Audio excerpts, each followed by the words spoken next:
Murder in the morning from the Hidden Killers podcast. If you've not watched the curious case of Natalia Grace or the follow-up to that first documentary, Season 2, Natalia Speaks, I'm going to warn you, there's some spoiler alerts in what we're about to talk about here, because it is one of the most bizarre cases that I think any of us have ever seen.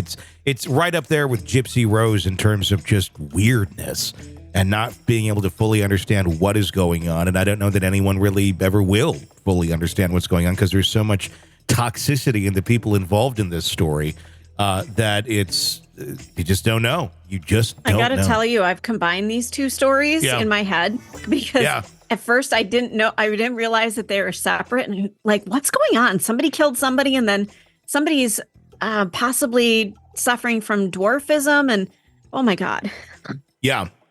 And no, it's its own thing. It's just interesting that these two kind of stories are parallel coming out at the same time, or at least getting attention simultaneously. Natalia Grace, the Ukrainian orphan who found herself embroiled in a contentious adoption battle that captivated the public's attention, has now broken her silence following her latest adoptive family's decision. And again, here we go. Spoiler alert. If you're really into the documentary right now, telling you, I'm going to tell you something you probably weren't seeing coming. The adoptive family in that documentary, the father, I think his name's Tony or Antoine or Antone or something like that. He was the bishop preacher guy. Him and his wife have disowned Natalia. A few weeks into this, they called it quits with her. And we'll say what was said in just a few moments about that. Natalia, who is now estimated to be 22 years old, recently was featured in that documentary, The Confessions of Natalia Grace. Natalia Speaks. In this twist, her adoptive parents, Antoine and Cynthia Mans, who had previously defended her throughout the documentary, decided to sever all ties with Natalia 6 months after its release. The revelation has prompted Natalia to use her voice to launch a GoFundMe campaign to raise funds for a, quote, fresh start in life and to address critical medical needs associated with her rare form of dwarfism. Taking to her Instagram account, which boasts more than 10,000 followers, Natalia shared a smiling selfie along with a caption expressing her gratitude for the support she has received, saying, "I am okay and doing well, and thank you for all your support and prayers. I wish I could tell you more about the show, but I signed an agreement with the show to keep things confidential for now. I'll let you guys know when I can for sure, but just know I am okay. Love you all." She concluded her message with the hashtag safe and living my best life. Thoughts thus far on this? I'm so confused by how people get in line to have a documentary done about them. There are so many unusual situations out there. I know of a couple where there's something medically going on. Money's an issue. They're an extraordinary family, that kind of thing. I don't see some network banging on their door. How do you get in their sights for this? That's what I want to know. Well, there was media attention about the case prior to the documentary because it was so bizarre. And then, somebody hears about just how absurd it is. And that bar keeps getting set higher and higher, it seems, almost by the year.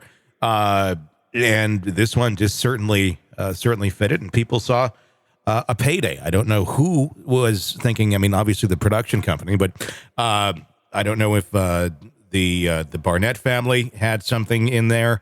Natalia, I'm sure Natalia is making some money on this one. But it's just such a bizarre story. And I don't know how the way that it must affect people and an already chaotic situation in life to then have a camera crew following you around and documenting it, and producers that are guaranteed sitting there going, "Oh, what? Maybe we should push it this way," and trying to influence the actual life of these people. Yeah. I start to wonder how much involvement is there from the producers that this didn't work out again. I wonder the same thing specifically about Gypsy Rose Blanchard, where how much were those producers pushing for her to get married? When the family was all not about it, Sure. even she was not super about it for a while, other than her husband was really pushy about it. And then it happened. I feel like there's some very dark things going on with some of these productions that are having very real effects on real human beings. I think they forget that sometimes, and the public forgets that these are real people. They have lives. This is not. And that's where my concern is coming in, because a lot of her issues are medical. So there's HIPAA laws. These are not the doctors and nurses who came forward with this information. Somehow she ended up in the legal system because they were questioning her age. Things got leaked. I just, something about this just stinks. I don't know. Well, I think a lot of releases get signed saying, well, we can talk about this, we can talk about that.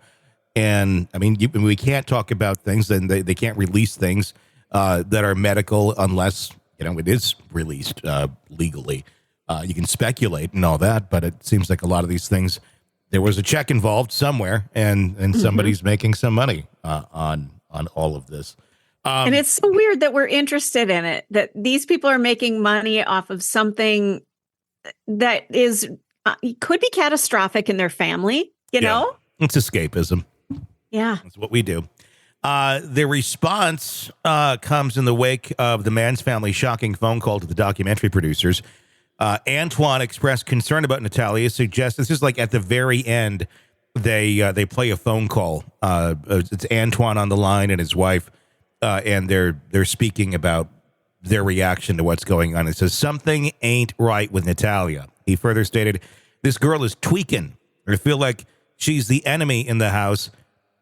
And she said to us that we have held her hostage, made us look like we're the enemy. Cynthia accused Natalia of betraying their family by spreading false accusations.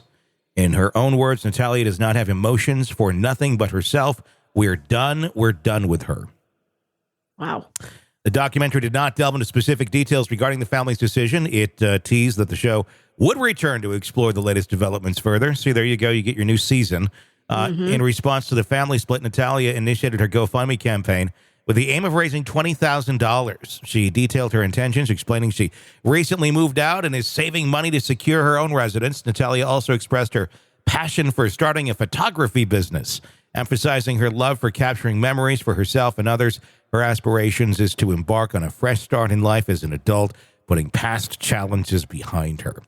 Natalia further revealed that she has a rare form of dwarfism called dystrophic dysplasia, which requires extensive medical procedures, including some major spine surgery and leg surgeries. The cost associated with these treatments is estimated to exceed $500,000, according to Natalia, and they are not covered by her medical insurance. Her immediate concern is to correct her spine to prevent the risk of paralysis or incontinence. The GoFundMe campaign garnered some support right now. We're around like 13,000 as of this recording. I don't know where it will be by the time this drops, but there's support out there. Natalia Grace's journey has been marked by a series of dramatic events and legal disputes. Previously adopted by Michael and Christine Barnett, Natalia accused of being a sociopath, masquerading as a child. Her age became the subject of the controversy, leading to her birth year being legally changed despite her adoption as a child in 2010. Subsequently, the Barnetts left Natalia alone in an apartment in 2013 and moved to Canada. In 2019, the Barnetts faced some neglect charges. Even though Natalia's age had been legally altered, Michael was acquitted in October of 22. Christian had her charges dropped in March of 23 following an eventful face-to-face conversation with Natalia in the Confessions of Natalia Grace documentary. Wow. So it's... I don't know. I'm watching the first part of the documentary again because I hadn't seen it for a while. And there is so many people involved in this that have nothing but horrible things to say about Natalia Grace. People who have no dog in the fight, people who weren't living with her. We're talking about neighbors, just people who interacted with her, and the bizarre, strange, downright almost evil behavior that she was exhibiting to them and their families. That goes far beyond just the accusations that were made by the Barnetts. I do start to wonder more about the Barnetts of how true are some of their stories. I know kind of leads you to think that they're the enemy in this. They certainly have some mental health issues, it appears.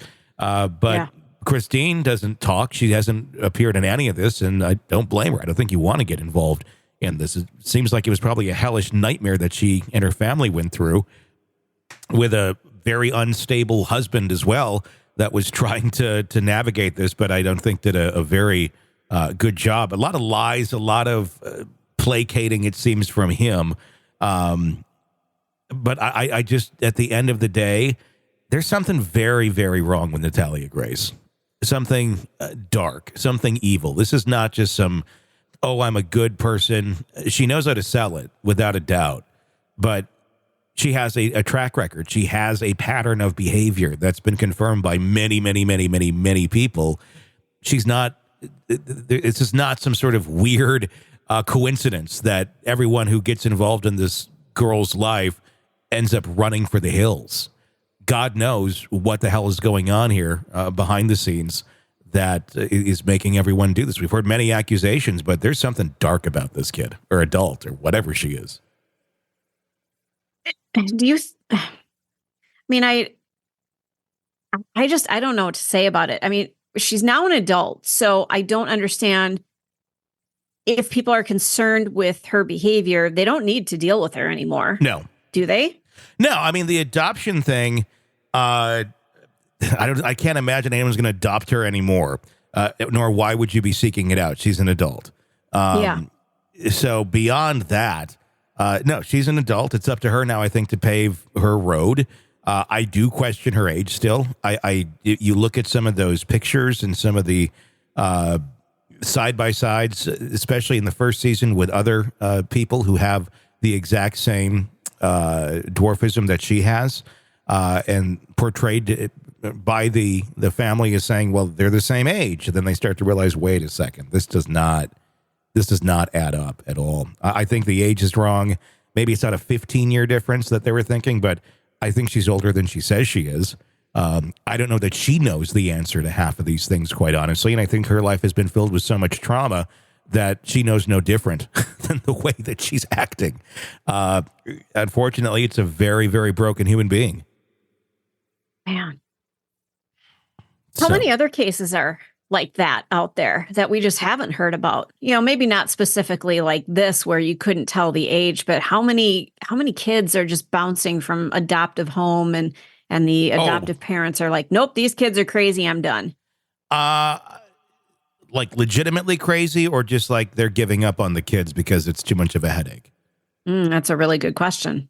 I mean, there's probably millions of kids in our system that bounce from home to home, and not necessarily because there's anything wrong with them, but just because we don't have a great system for handling this sort of thing. And unfortunately, when they get into that system, the cycles that they end up in and the odds of some sort of abuse go way up, and oftentimes kids leave that system, if they do get to a forever home, having suffered far more even in the system that was supposed to protect them.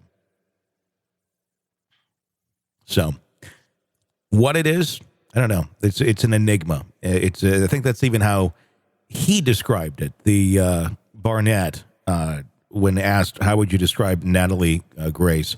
An enigma. She is. I don't know that we're ever going to truly know what she is, though, or why she does what she does, because, again, I don't know that she has the answers. Want to listen ad-free? Want advanced access to all of our interviews before anyone else?